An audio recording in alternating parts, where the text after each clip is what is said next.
Hi, my name is Byron Martin here at Logis, and today we're going to be talking about hibiscus, in particular about tropical hibiscus. In culturing them, there's also the need for pruning, and here's an example of Rum Runner. This is one of our older cultivars. This flower actually has 3 different shades to it. This is actually a flower that's kind of on this waning, but it comes out with multiple colors. It lasts for 2 days. Most last for only 1, but this will actually last for 2 days. But this is an older plant that's been pruned back many, many times. You can see how bushy it gets by doing that. It's actually a mother plant. We harvest cuttings off it. You can see the buds forming here. Here's an example of a plant that was grown as a straight stem. This is Maria Montessori, which is a double form. They come in both single and double forms. It's a beautiful flower. Has at least 2 or 3 colors in it. And you can see the buds forming on the tip here going right up the stem. This was grown straight up and there's no branching on this. You could make a standard out of this, or if you wanted to make a full bush out of that, you probably need to do some pruning on it sooner than later. So when the plants are young, if you want to create a nice bushy specimen rather than a straight tall one with possibly a crown on the top, you need to cut them back. This is a plant that actually, this is Chad, this breaks or branches pretty freely on its own.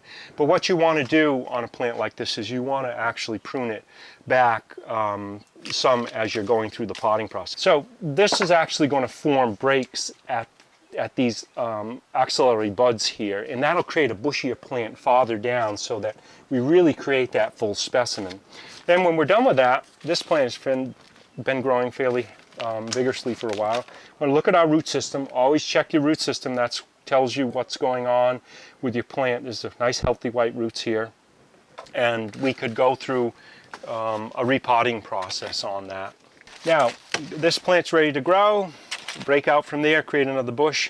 Once that has, the tips have elongated and we have some new growth on them, about like that, you can actually pinch it again like that, take the tip off, or you could let it go into flower one cycle, and then after the flowering cycle is kind of exhausted itself or going on for a while, you give another hard cut, and you're going to come down not to this point, but maybe 2 or 3 nodes above where that last cut was, and that's going to create more bushiness. And once you've done that 2 or 3 times on a plant like this, then you kind of just let it go. It's going to be full of stems and there's going to be a lot of flowers coming out on it over a period of time.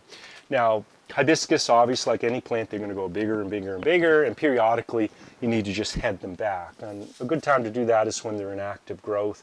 Basically in the north here, we hit a point in late October, November when everything shuts down, including hibiscus. It's better to just leave your plant be at that time and let it get through the winter time. Usually in February things wake up again and start to grow, and at that point you could do some pruning on them.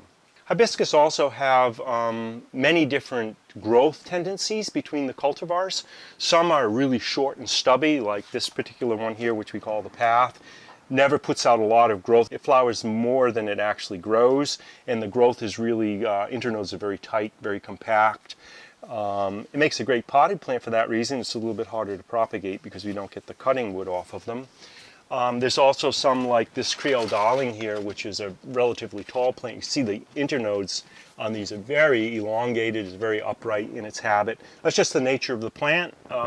Pruning this would help a little bit, but the nature of the plant is to kind of rise up.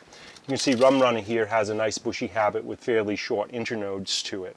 So those cultivars have different habits to them, and you just need to work with them. Some things are just going to grow upright, some things are going to become bushy, and there isn't much we can do about that except culture them from that point.